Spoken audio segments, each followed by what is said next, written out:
warahmatullahi wabarakatuh. Di sini saya akan menyampaikan materi keanekaragaman hayati. Yang pertama, pengertian keanekaragaman hayati atau biodiversitas adalah variasi organisme hidup pada 3 tingkatan, yaitu tingkat gen, spesies, dan ekosistem. Yang pertama, tingkat keanekaragaman hayati, yaitu keanekaragaman gen adalah variasi atau perbedaan gen yang terjadi dalam suatu jenis spesies atau makhluk hidup. Contohnya, kulit mangga gedong gincu yang memiliki warna kuning keorangan dan kulit mangga gadung yang memiliki warna hijau muda.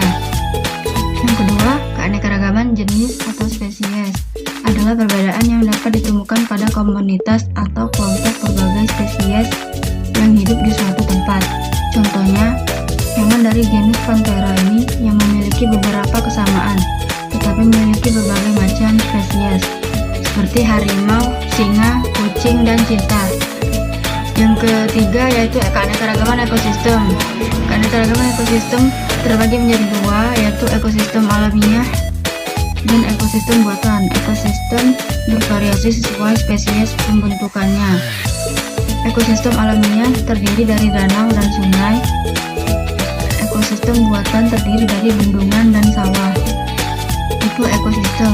Ekosistem perairan atau akuatik adalah ekosistem yang komponen abiotiknya sebagian besar terdiri atas air. Makhluk hidup dalam ekosistem perairan dibagi menjadi beberapa kelompok, yaitu plankton, nekton, neoston, bentos, dan perifiton. Ekosistem air tawar memiliki ciri-ciri abiotik, yaitu memiliki kadar garam yang rendah, dipengaruhi oleh iklim dan cuaca, serta masuknya cahaya matahari yang kurang. Berdasarkan intensitas cahaya matahari yang menembus air, ekosistem air tawar yang dibagi menjadi beberapa zona, yaitu zona literal merupakan zona daerah dangkal yang dapat ditembus oleh cahaya matahari hingga dasar perairan. Yang kedua, zona limnetik adalah daerah dangkal yang dapat ditembus cahaya. Yang ketiga, zona profundal adalah daerah yang dalam dan tidak dapat ditembus cahaya matahari. Selanjutnya, ekosistem air laut memiliki ciri-ciri abiotik, yaitu kadar garam yang tinggi, tidak dipengaruhi oleh iklim dan cuaca, terdapat arus laut yang pergerakannya dipengaruhi oleh arah angin. Berdasarkan intensitas cahaya matahari yang menembus air dibagi menjadi beberapa zona, yaitu zona putih adalah daerah yang dapat ditembus cahaya matahari dengan kedalaman air kurang dari 200 meter. Dan zona apotik adalah daerah yang tidak dapat ditembus cahaya matahari sehingga selalu gelap. Macam-macam ekosistem air laut. Yang pertama ada ekosistem laut dalam. Ekosistem laut dalam terdapat di laut dalam atau palung laut yang gelap karena tidak dapat ditembus oleh cahaya matahari. Pada ekosistem laut dalam tidak ditemukan produsen. Organisme yang dominan yaitu predator dan ikan yang pada penutup kulitnya mengandung fosfor sehingga dapat bercahaya di tempat yang gelap. Contohnya seperti ikan angler.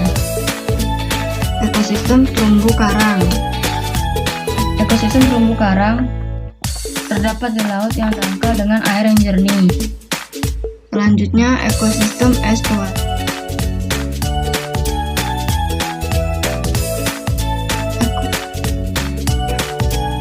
Ekosistem estuari terdapat di daerah percampuran air laut dengan air sungai, yaitu contohnya padang lamun dan hutan mangrove. Hutan mangrove yang ditumbuhi oleh banyak pohon bakau dan padang lamun yang ditumbuhi oleh rumput laut. Selanjutnya, ekosistem pantai pasir terdapat atas hamparan pasir yang selalu terkena deburan ombak air laut. Selanjutnya, ekosistem pantai batu. Sesuai dengan namanya, pantai batu memiliki banyak bongkahan batu besar maupun batu kecil. Ekosistem darat meliputi areal yang sangat luas yang disebut dengan bioma. Tipe bioma sangat dipengaruhi oleh iklim. Yang pertama ada hutan hujan tropis, terdapat di wilayah Khatulistiwa, misalnya di lembah Sungai Amazon, Sungai Kongo, dan Asia Tenggara. Selanjutnya itu sabana atau savana yang merupakan padang rumput yang diselilingi oleh pohon-pohon. Padang rumput terdapat di daerah tropis hingga beriklim sedang, misalnya di Amerika Selatan dan di Indonesia. Gurun merupakan padang luas yang tandus karena hujan sangat jarang turun di daerah tersebut. Hutan gugur terdapat di daerah yang mengalami 4 musim, yaitu musim panas, musim semi, musim dingin, dan musim gugur, misalnya di daerah Eropa Barat. Selanjutnya taiga, hutan boreal yang terdapat di daerah antara subtropis dan kutub, misalnya Amerika Utara. Tundra, bioma paling dingin. Tundra Arktik terdapat di daerah kutub utara, Rusia, dan Kanada. Sedangkan tundra alpine terdapat di puncak pegunungan yang tinggi, misalnya di puncak Gunung Jaya Wijaya yang berada di Papua. Kekayaan hayati kekayaan flora, fauna, dan mikroorganisme di Indonesia. Indonesia memiliki sejumlah spesies endemik tertinggi di dunia. Penyebaran keanekaragaman hayati di Indonesia, yaitu garis Wallace yang dikemukakan oleh Alfred Russel Wallace. Jenis fauna kawasan Indonesia bagian barat antara lain harimau, macan tutul, dan gajah. Penyebaran flora di Indonesia, daerah dengan ketinggian 0 sampai 650 meter merupakan dataran rendah, pantai, dan hutan mangrove dengan jenis tanaman pandan, bakau, dan kayu api. Penyebaran fauna di Indonesia, jenis fauna antara lain anoa pegunungan, komodo, dan burung rangkong.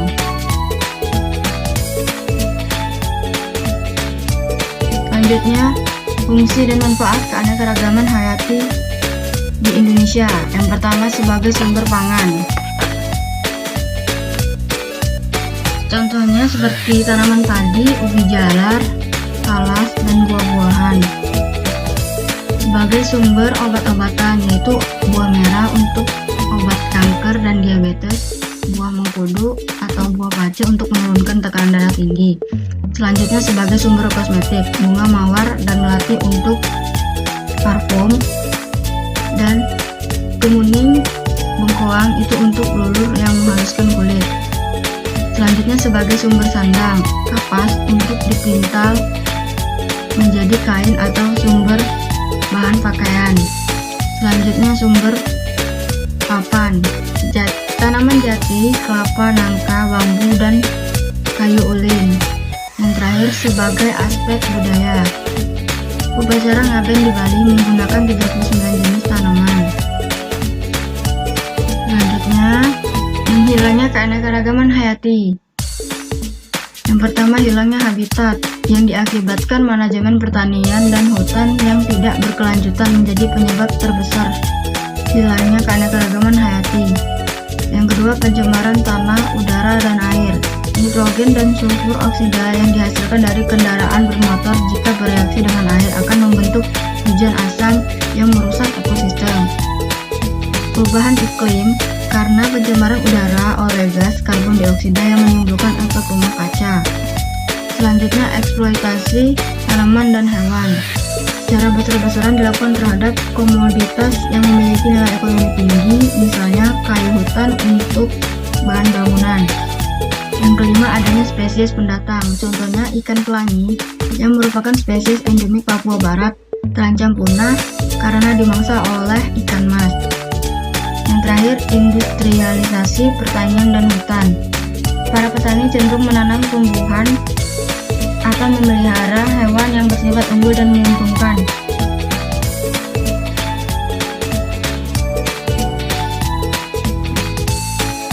Yang keenam, industrialisasi pertanian dan hutan. Para petani cenderung menanam tumbuhan dan memelihara hewan yang bersifat unggul dan menguntungkan. Sedangkan hewan dan tumbuhan yang kurang unggul, kurang menguntungkan suatu lahan pertanian atau hutan industri umum hanya ditanami satu jenis tanaman atau monokultur, misalnya teh, karet, kopi. Hal ini dapat menurunkan keanekaragaman hayati tingkat spesies. Dan terakhir, usaha pelestarian keanekaragaman hayati itu terbagi menjadi dua, yaitu konservasi in situ dan konservasi ex situ. Konservasi in situ adalah usaha pelestarian yang dilakukan di habitat aslinya, contohnya seperti cagar alam. Selanjutnya, konservasi ex situ itu usaha pelestarian yang dilakukan di luar habitat aslinya, contohnya itu seperti taman safari. Baiklah, sekian penjelasan materi dari keanekaragaman hayati. Terima kasih. Wassalamualaikum warahmatullahi wabarakatuh.